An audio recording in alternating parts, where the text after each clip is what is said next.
છો વિદ્યાર્થી મિત્રો મજામાં? હું પ્રિતેશ સર અને મારી આ YouTube channel Pritesh sir English જુનાગઢમાં તમારા બધાનું હાર્દિક સ્વાગત કરું છું.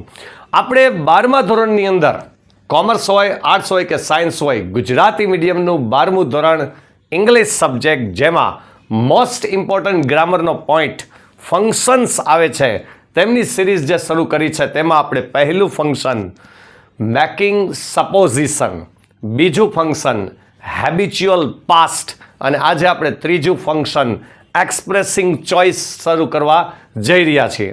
ફંક્શનનું એક મેં પ્લેલિસ્ટ જ બનાવેલું છે. એ પ્લેલિસ્ટની લિંક મેં ડિસ્ક્રિપ્શન બોક્સમાં મૂકી છે, તો ચોક્કસથી જોજો. સાથે સાથે એડિટિંગના શોર્ટ્સ વિડીયો પણ છે અને હવે લોંગ વિડીયો પણ આવશે, બરાબર, એડિટિંગના. જોઈન ધ સેન્ટેન્સ એટલે કે કોમ્બાઇન ધ સેન્ટેન્સ, બરાબર છે, તો એમના લેક્ચર પણ હવે આવતા દિવસોમાં આવશે જ. તો એ બધા આ ફંક્શનનું જે મેં પ્લેલિસ્ટ બનાવેલું છે ધોરણ 10, 11 અને 12 માટેનું, એમાં આ બધા લેક્ચર મુકાતા જશે, બરાબર છે. એમની મેં લિંક ડિસ્ક્રિપ્શન બોક્સમાં મૂકી છે. સાથે સાથે મોસ્ટ ઇમ્પોર્ટન્ટ શોર્ટ નોટ 12મા ધોરણની, મોસ્ટ ઇમ્પોર્ટન્ટ એસે 12મા ધોરણના, એમની પ્લેલિસ્ટની લિંક પણ મેં ડિસ્ક્રિપ્શન બોક્સમાં મૂકી છે અને અતિ મહત્ત્વના બીજા લેક્ચર પણ મેં મૂકેલા છે. ઓકે, તો જરૂરથી જોજો અને સાથે સાથે તમારા મિત્ર વર્તુળને શેર પણ કરજો. Okay, now let's begin.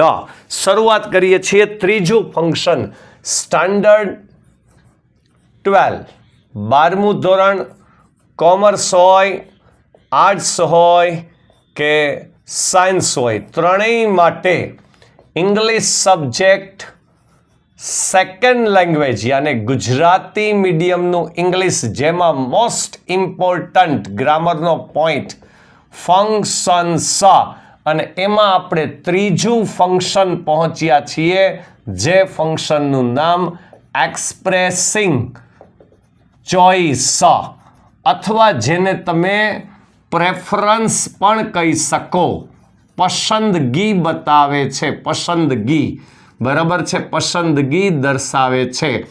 3 રીતે તમને ફંક્શન પૂછાય છે: કમ્પ્લીટ ધ સેન્ટેન્સની રીત, રિસ્પોન્ડ ટુ ધ સેન્ટેન્સની રીત અને એક લેંગ્વેજ ફંક્શનને આઈડેન્ટિફાઈ કરવું, ઓળખવાની રીત, બરાબર છે.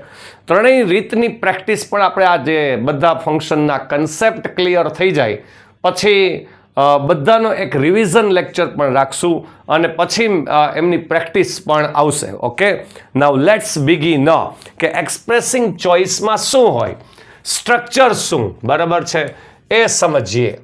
પસંદગી બતાવે છે, સ્ટ્રક્ચર, મેઇન સ્ટ્રક્ચર આનું, મુખ્ય વાક્ય રચના આની કે જેમાં ચોઇસ બતાવે, પસંદગી બતાવે, એ છે સૌથી પહેલા સબ્જેક્ટ હોય પ્લસ વુડ અને રાધર શબ્દ હોય, વુડ રાધર. પસંદગી બતાવવા માટેનો શબ્દ વુડ રાધર પ્લસ પહેલી વહેલી ક્રિયા એટલે ક્રિયાપદનું મૂળ રૂપ, બરાબર, પ્લસ વોટેવર વોટેવર વોટેવર. પછી આવે છે THAN ધેન, બે ધેન છે ને સ્પેલિંગ, THEN ધેન છે ને THAN ધેન છે, પણ આવશે કયું? THAN than. પછી ફરી પાછું અહીંયા વર્બ 1, બરાબર છે. એટલે આ કહેવા શું માગે, કઈ રીતનાની પસંદગી, અને પછી ડોટ ડોટ ડોટ જે હોય તે. એટલે કહેવા એ માગે છે કે આ જે સબ્જેક્ટ છે એટલે કે આ જે વ્યક્તિ છે, બરાબર, આ વ્યક્તિ, એને આ ક્રિયા કરવી એના કરતા આ ક્રિયા કરવી વધુ પસંદ છે, આવું કહેવાનો તાત્પર્ય થાય.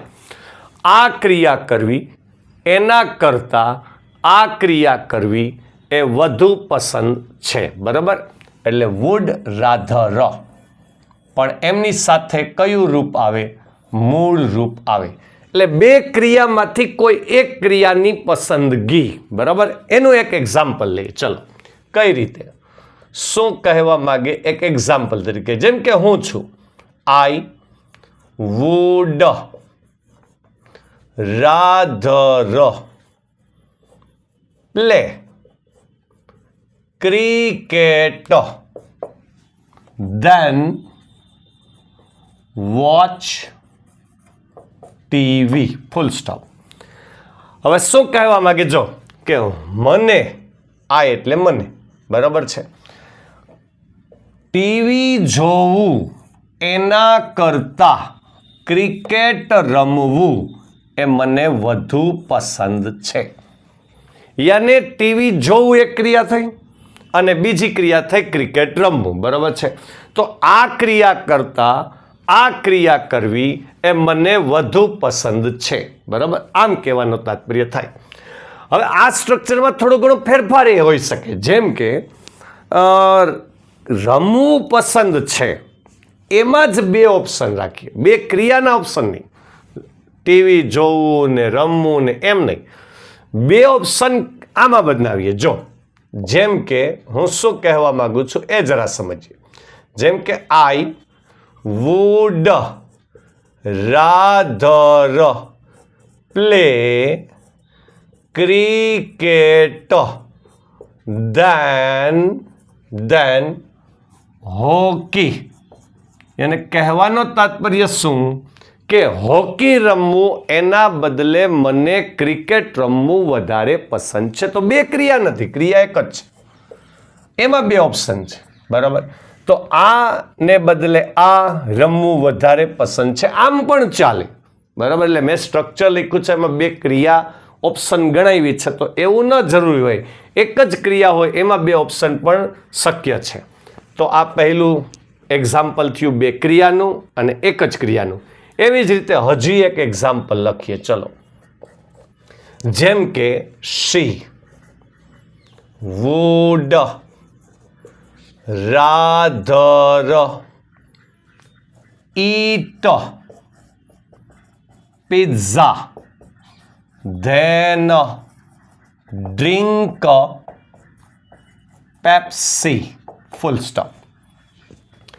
યાને આનો મતલબ શું કહેવાનો થાય કે તેણી છે તેમને પેપ્સી પીવી એના કરતા ઈટ પિઝા ખાવા એ વધુ પસંદ છે, બરાબર છે. આવો અર્થ થાય. એટલે આ એક્ઝામ્પલ બે ક્રિયાવાળું થયું.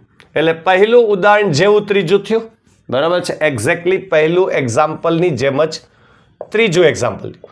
હવે આપણે ક્રિયા એક જ લખીએ, એમાં બે વિકલ્પ જણાવીએ, બરાબર છે. એટલે બીજું એક્ઝામ્પલ જેવું ચોથું થઈ જાય.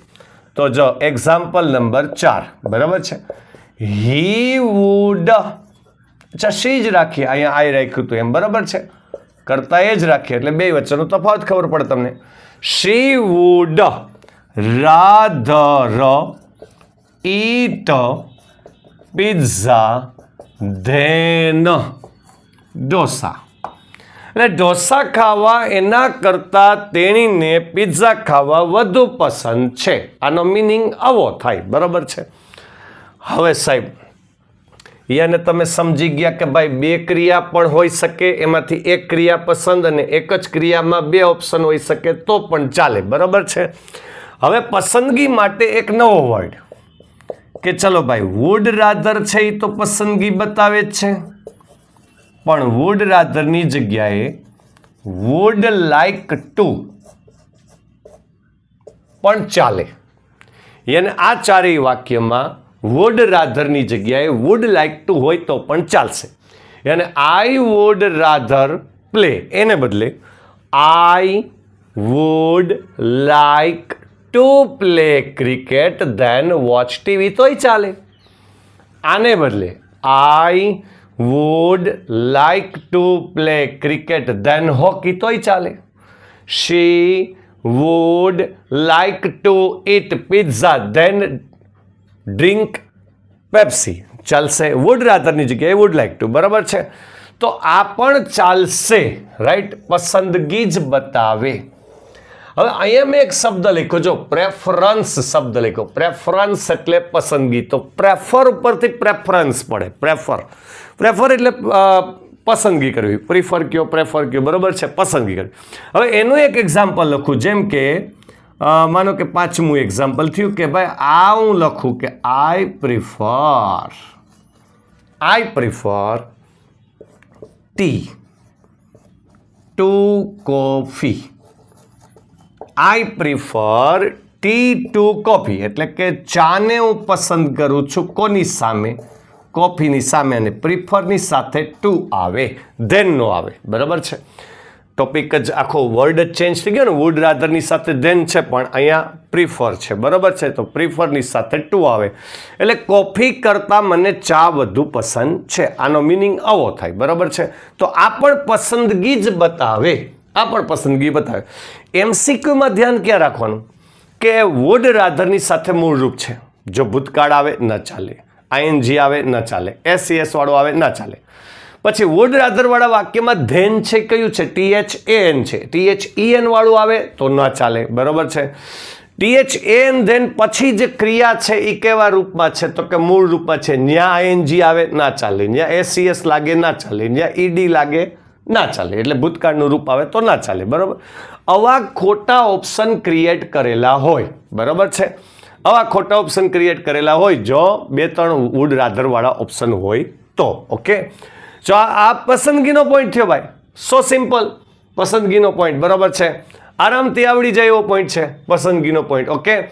હવે મેક્સિમમ હજુ આ ધેન છે ને એની જગ્યાએ, ધેનની જગ્યાએ, જેમ કેમ વુડ રાધરની જગ્યાએ કીધું એની જગ્યાએ ઇનસ્ટેડ ઓફ પણ હોઈ શકે. ઇનસ્ટેડ ઓફ એટલે ને બદલે. ફેર શું પડે આ વાક્યમાં? ઇનસ્ટેડ ઓફ હોય તો ફેર શું પડે? જો ફેર તો ઓફ આવે ને, ઇનસ્ટેડ ઓફ, તો અહીંયા છે ને ING આવી જાય. બરાબર. કારણ કે પ્રેપોઝિશન આવ્યું ને ઓફ, તો ઓફ પ્રેપોઝિશન પછી ING આવે.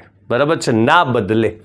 જેમ કે હું લખું તો I would rather play cricket instead of, તો થઈ જાય શું? Watching TV. આમ થઈ જાય.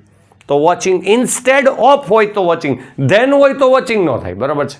ઇનસ્ટેડ ઓફ હોય તો વોચિંગ થઈ જાય. આ પણ વાક્ય સાચું ગણાય. બરાબર છે. ઇનસ્ટેડ ઓફ હોય તો પણ ત્યાં ING આવે. ફેર એટલો છે. મેક્સિમમ બધું શીખવાડી દીધું ભાઈ, જેટલું ચોઈસમાં આવતું હતું એટલું. રાઈટ. ચલો હવે ટેક અ સ્ક્રીનશોટ લઈ લો ભાઈ.